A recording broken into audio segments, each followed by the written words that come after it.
evening. You're watching Left, Right and Centre. I'm Nidhi Razdan. On the show tonight, has Kejriwal's so-called expose against Nitin Gadkari really made an impact?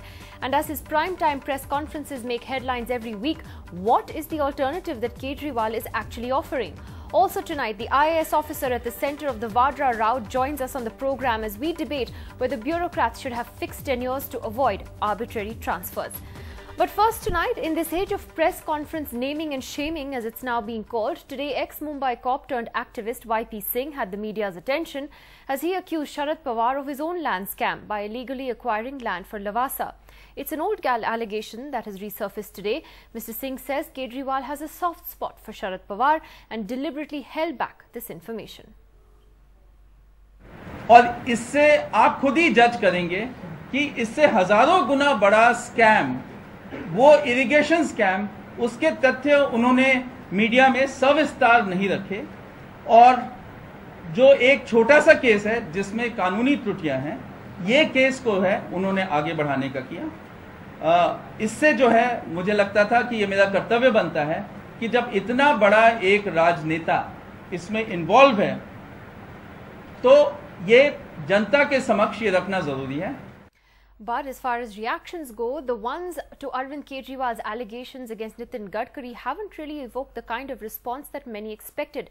Perhaps it's because much of what was exposed had been in public domain already. Perhaps it's also because the Congress is wary of exploiting the issue because it may give credence to charges made by Kejriwal's group against Robert Vadra as well. Whatever the reason, Arun Jaitley had an interesting phrase to describe Arvind Kejriwal yesterday, calling him a hitman.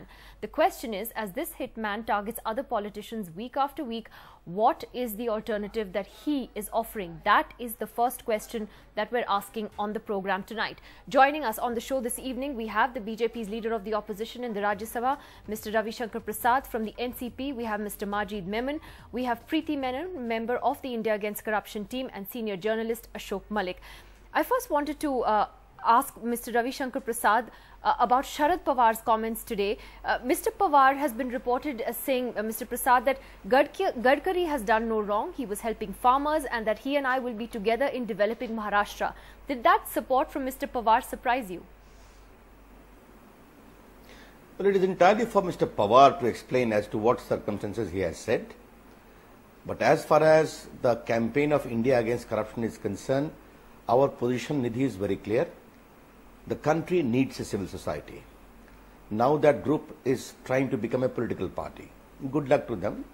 In a democracy of our size, any party, any can aspire to make a political party and seek the support of the people. But what is indeed very important is that when you are getting a media exposure and coverage much disproportionate to your effort, then your credibility is indeed very important. That when you speak something, you have done your homework well. You don't do only balancing and counterbalancing to make a point that rest all are corrupt and only we are the savior. If that comes about, then it becomes a problem.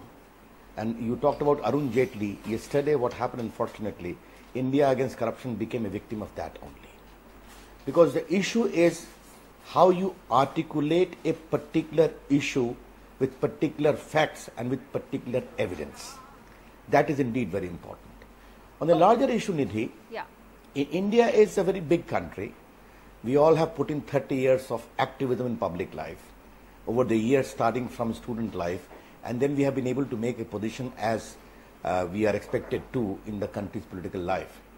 Now this whole process of evolution, hard work, then trial and error, and then earning the trust of the people is the whole process of India's political evolution, which you have seen. Many parties came, many became marginalized, many made a dent. I think that gestation period, that probation is indeed very important.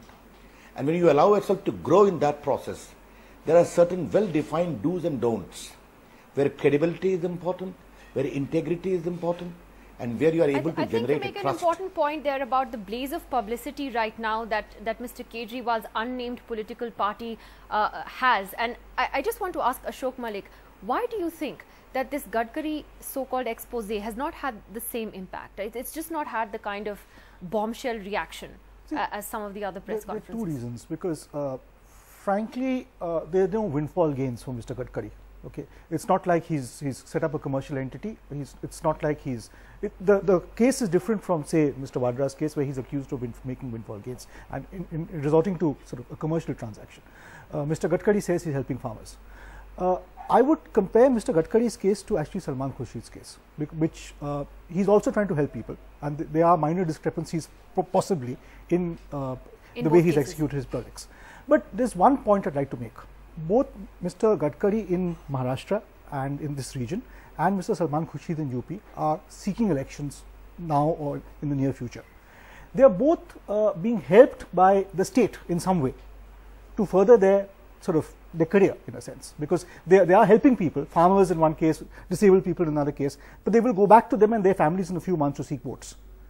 And in both cases, they are being helped by either public money or by the transfer of land from a friendly minister, perhaps not for a commercial purpose, but they are getting options and choices which are not available to ordinary people. There is a conflict of interest there without necessarily being a huge case of corruption. So is there a danger? Is there a danger that Preeti Menon, that India against corruption is going to have?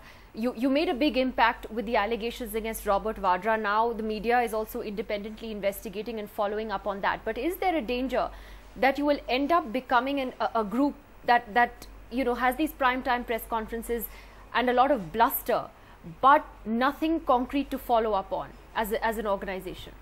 What is it that you are offering as an alternative right now?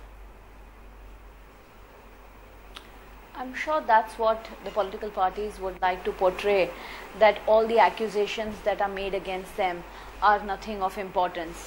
We've heard them say this so many times. We've heard them say things like 70 lakhs is not a big thing.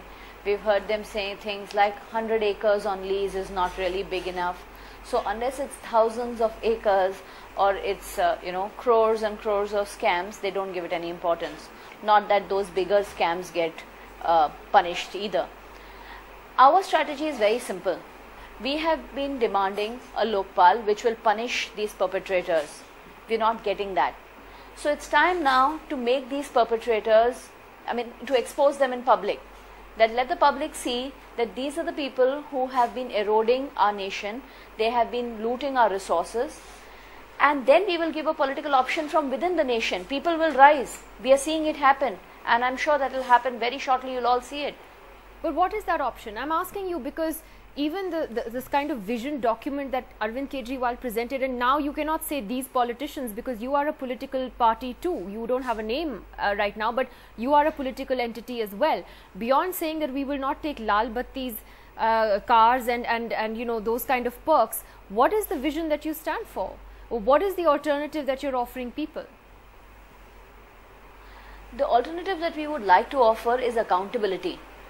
We are still in the process of creating a system wherein we will be able to ensure that candidates whom we select or civil society selects will not go renegade, they will not go corrupt, and if they do, there will be internal mechanisms to immediately recall them or to make them resign. So we are working on those options. It's accountability that's important, and under the current legal framework, the accountability that we would have aspired for under our constitution cannot be executed because the mechanisms are all under control of the political people. So the CBI and everybody else can be manipulated, and therefore we are not getting justice. So what we want to do is create an internal system of justice, and that's within a political option which may. Okay, so that's what you think you stand for. But do you think, Mr. Ravi Shankar Prasad, that Kejriwal's political party, like I said, it's unnamed, can actually play the real electoral game?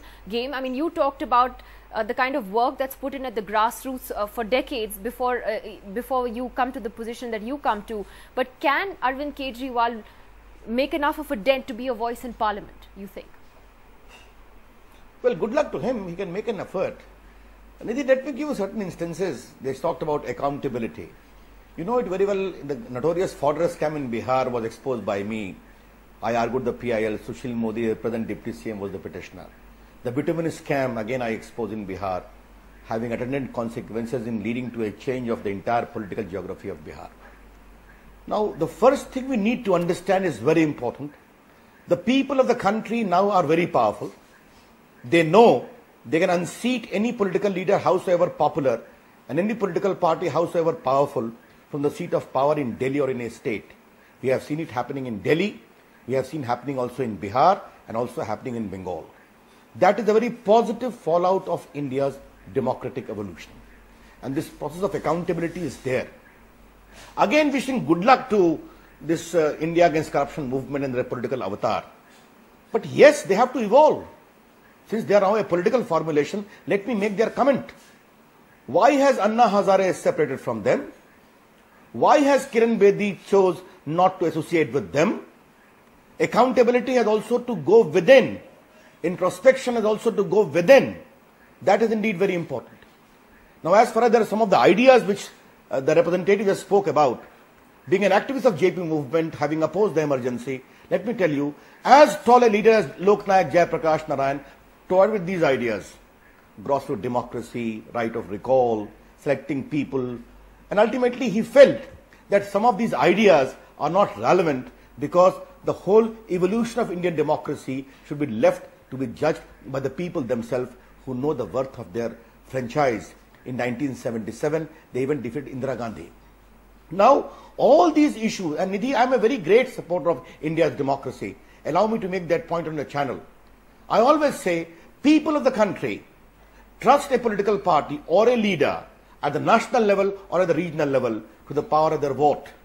And that is a great sobering influence. The political formulation also learns the identity of India. Now, India against corruption is now in the political field. First of all, they have not to be so arrogant. Arrogance never pays in politics. If they assume to themselves that they have got the only barometer to certify as to who is corrupt and who is not, I'm sorry to say, arrogance is very evident. Okay. There has to be humility. Let me take that point to they have to be PP humble and let the people trust them. India's #1 news app just got even better. Download NDTV's new app. Fully optimized for retina display. Full screen view. Faster response time. And Sudoku. NDTV's new iPad app. Download now.